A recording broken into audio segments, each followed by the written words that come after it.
अब हम पढ़ेंगे ला सतैलिए नियम, ली चैटलियर्स रूल। देखिए, ला सतैलिए नियम ये है, इस सिद्धांत को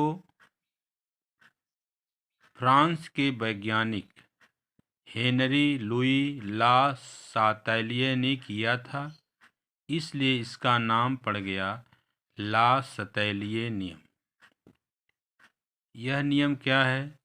इस नियम के अनुसार जब किसी उत्क्रमणीय अभिक्रिया की रिवर्सिबल रिएक्शन होना चाहिए, जब किसी उत्क्रमणीय अभिक्रिया की साम्यावस्था पर भिन्न भिन्न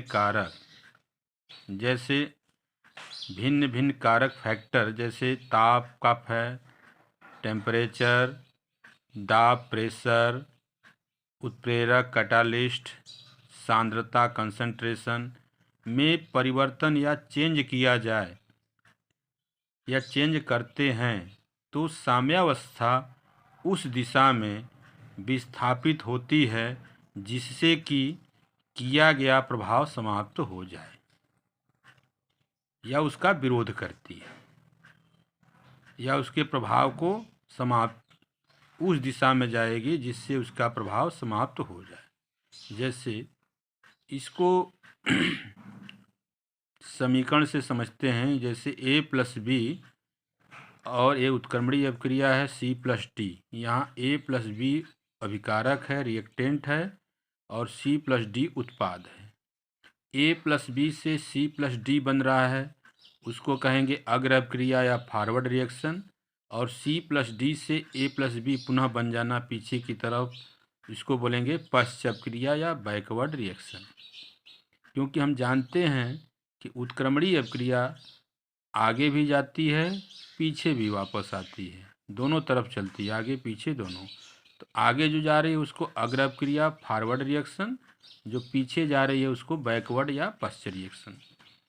अब इस अभिक्रिया में अगर हम सांद्रता का प्रभाव देखें कि सांद्रता बढ़ा देने पर क्या होगा, तो हम सांद्रता जब बढ़ाएंगे, पहले हम बढ़ा रहे हैं अभिकारक का, एक बार अभिकारक की सांद्रता बढ़ाएंगे तो क्या होगा अभिक्रिया पर, तो सांद्रता जब हम बढ़ाएंगे अभिकारक का, तो अभिक्रिया चाहेगी कि सांद्रता इनका घटे,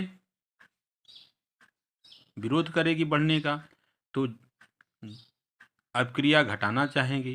तो अभिक्रिया किस दिशा में जाएगी जिससे कि अभिकारक की सांद्रता घटे? अगर अभिक्रिया पीछे की तरफ आती है तो C+D से A+B और बढ़ेगा, तो अभिक्रिया को हम क्या करेंगे, आगे की तरफ करेंगे, जिससे A+B की सांद्रता कम हो।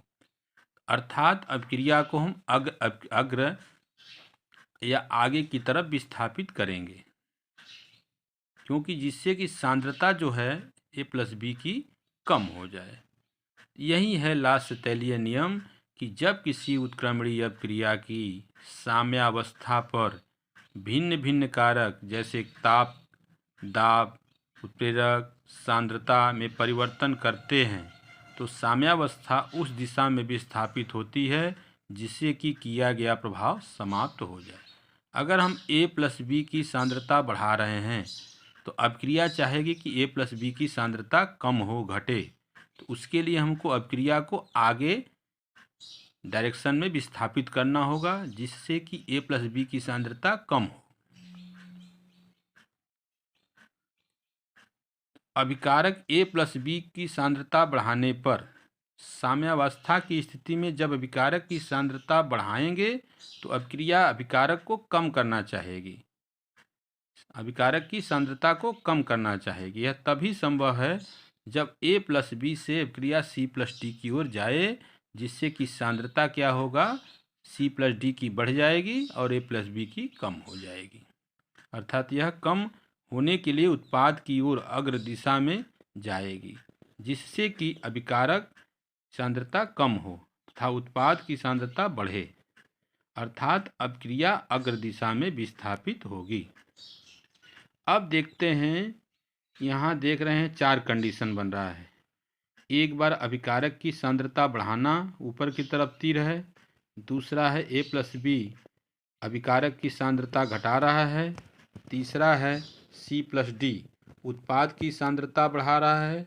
चौथा है C+D, नीचे उत्पाद की सांद्रता घटा रहा है। 4 कंडीशन हो सकता है इस अभिक्रिया में। इस अभिक्रिया में 4 कंडीशन हो सकता है। पहला अभिक्रिया में कि A+B की सांद्रता हम बढ़ा दें, या बढ़ाने पर क्या होगा, अभिक्रिया आगे जाएगी कि पीछे जाएगी। दूसरा कंडीशन बनता है कि A+B की सांद्रता घटा देते हैं, तब अभिक्रिया आगे जाएगी, अग्र जाएगी कि पश्च जाएगी। तीसरा कंडीशन बनता है कि यदि उत्पाद C+D की सांद्रता बढ़ा दें तो अभिक्रिया किधर जाएगी। चौथा कंडीशन है कि उत्पाद की सांद्रता घटा दें तो अभिक्रिया आगे जाएगी कि पीछे जाएगी। तो इसमें पहला अभिक्रिया देखते हैं कि A+B की सांद्रता जब बढ़ाएंगे तो अभिक्रिया किधर जाएगी। अभिक्रिया चाहेगी कि इसकी सांद्रता घटे, तो इसको अग्र दिशा में अभिक्रिया होगी। दूसरा कंडीशन है कि यदि A+B की सांद्रता घटा दें तो अभिक्रिया चाहेगी कि उसकी सांद्रता बढ़े, तो उसको क्या करना है, C+D से A+B की ओर जाना होगा, अर्थात पश्च दिशा में अभिक्रिया होगी। तीसरा कंडीशन है कि C+D उत्पाद की सांद्रता बढ़ा दें तो अभिक्रिया चाहेगी कि C+D की सांद्रता घटे, तो इसका मतलब उसको पीछे की तरफ जाना होगा, A+B की तरफ, तो पश्च दिशा में भी अभिक्रिया होगी। चौथा है कि C+D की सांद्रता घटे, अर्थात उत्पाद की सांद्रता घटे, तो अभिक्रिया चाहेगी कि उत्पाद की सांद्रता बढ़े। तो कब बढ़ेगी, जब A+B से C+D की ओर सांद्रता जाएगी, अर्थात अग्र दिशा में विस्थापित होगी या अग्रता में अभिक्रिया होगी। अब ताप का प्रभाव देख लेते हैं ला-सतैलीय नियम से कि कोई उष्मा शोषी अभिक्रिया पर ताप का क्या प्रभाव पड़ता है इस नियम का। और उष्माक्षेपी, एक देख रहे हैं उष्मा शोषी, आप पढ़ चुके हैं कि उष्मा शोषी की जो उष्मा को अवशोषित करता है अभिक्रिया होने में। जैसे देखिए उष्मा ले रहा है अभिकारक A+B प्लस उष्मा, तब अभिक्रिया को संपादित करके C+D बना रहा है, तो ऐसी अभिक्रिया को कहेंगे उष्मा शोषी। जो उष्मा को लेकर अभिक्रिया करता हो, उष्मा को शोषित करके अभिक्रिया करता हो, उस अभिक्रिया को उष्मा शोषी या इंडोथर्मिक रिएक्शन कहते हैं। उष्मा शोषी अभिक्रिया का ताप बढ़ाने पर अभिक्रिया क्या होगी, जब हम ताप बढ़ाएंगे तो अभिक्रिया अग्र दिशा में विस्थापित होगी, क्योंकि जिससे कि ताप घटे, अभिक्रिया चाहेगी कि यह ताप घटे इसका, तो ये अग्र दिशा में इसको विस्थापित करेगी। और ताप अगर घटा दिए A+B का तो अभिक्रिया चाहेगी कि A+B का ताप बढ़े, तो ताप घटाने पर अभिक्रिया जो होगी पश्च दिशा में, पीछे दिशा में विस्थापित होगी, जिससे कि ताप अभिक्रिया की बढ़ जाए। और उष्माक्षेपी अभिक्रिया किसे कहते हैं, जिसमें उष्मा बाहर की तरफ निकले। देखिए A+B C+D प्लस उष्मा निकल रहा है, क्षेपी माने फेंक रहा है, निकालना, फेंकना, उत्सर्जित करना। तो इस अभिक्रिया में देखिए अगर इस अभिक्रिया का ताप बढ़ा दें तो क्या होगा, ताप जब बढ़ाएंगे तो अभिक्रिया चाहेगी इसका ताप कम हो। ताप कम कब होगा, जब इसको आगे की तरफ ले जाएंगे या उत्पाद से अभिकारक की तरफ ले जाएंगे, क्योंकि उष्मा देखिए निकल रहा है। जब इसको अभिक्रिया को हम ताप देंगे तो यह ताप अगर आगे की तरफ जाएगा उष्माक्षेपी में, तो इसका मतलब उत्पाद का ताप बढ़ेगा। और अभिक्रिया चाहेगी कि अगर ताप हम बढ़ा रहे हैं तो अभिक्रिया चाहेगी कि ताप कम हो।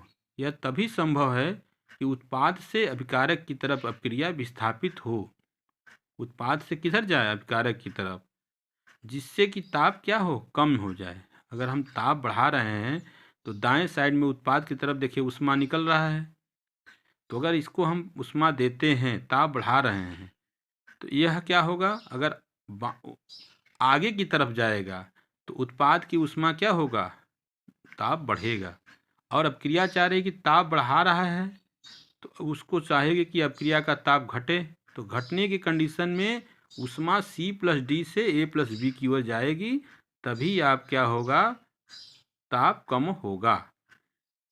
इसलिए ऊष्मा या क्रिया पश्च दिशा में विस्थापित होती है, जिससे कि ताप कम हो जाए। इस नियम में यही है कि अगर आप ताप बढ़ा रहे हैं तो अपक्रिया चाहेगी कि ताप घटाना। दूसरा है, अर्थात इस दिशा में जो ऊष्मा क्षेपी अपक्रिया है, इसमें ताप अगर बढ़ाते हैं तो अपक्रिया क्या हो जाएगी, पश्च दिशा में विस्थापित हो जाएगी। अगर ताप घटा रहे हैं तब, अर्थात ताप घटा रहे हैं, उत्पाद की तरफ C+D का ताप आप घटा रहे हैं, तो अपक्रिया चाहेगी कि C+D की तरफ जो ऊष्मा है उसका ताप बढ़े। तो उसके लिए ऊष्मा किधर से देंगे, A+B से C+D की तरफ ऊष्मा देंगे। अर्थात ताप घटाने पर अपक्रिया अग्र दिशा में विस्थापित होती है, जिससे कि ताप बढ़े। उत्प्रेरक का प्रभाव। लासतैलीय नियम से उत्प्रेरक का प्रभाव है कि साम्यावस्था में उत्प्रेरक का प्रभाव अपरिवर्तित रहता है। कोई प्रभाव नहीं पड़ता है उत्प्रेरक का, क्योंकि उत्प्रेरक करेंगे तो अग्र अपक्रिया का वेग बढ़ेगा, उसी हिसाब से पश्च अपक्रिया का वेग भी बढ़ जाएगा। अर्थात उत्प्रेरक से प्रभाव से साम्यावस्था में कोई परिवर्तन नहीं होता है। हाँ, यह होता है कि अपक्रिया जल्दी साम्यावस्था में पहुंच जाती है।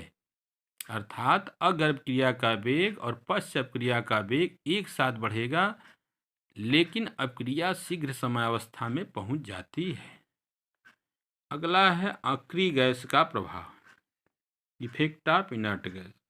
अक्रिय गैस मिलाने पर साम्यावस्था उस दिशा में अग्रसर होती है जिस दिशा में अणुओं की संख्या कम होती है। ये दाब के नियम के जैसा है। N2 + 3H2 2NH3। देख रहे हैं कि बाएं साइड में अभिकारक में अणुओं की संख्या हाइड्रोजन का 3, नाइट्रोजन का 1 4 है, और दाएं साइड उत्पाद की तरफ अमोनिया का अणु की संख्या 2 है, तो कम अमोनिया की तरफ है। अर्थात अपक्रिया N2 और TH2 से होते हुए NH3 की ओर जाएगी, अर्थात अक्रिय गैस मिलाने पर अग्र दिशा में विस्थापित होगी। दूसरा है PCl5 PCl3 + Cl2। इसमें अभिकारक की तरफ एक अणु है, इधर 2 अणु हैं, तो अपक्रिया क्या होगी, PCl3 + Cl2 से जाएगी PCl5 में, अर्थात अपक्रिया जो है पश्च दिशा में विस्थापित होगी।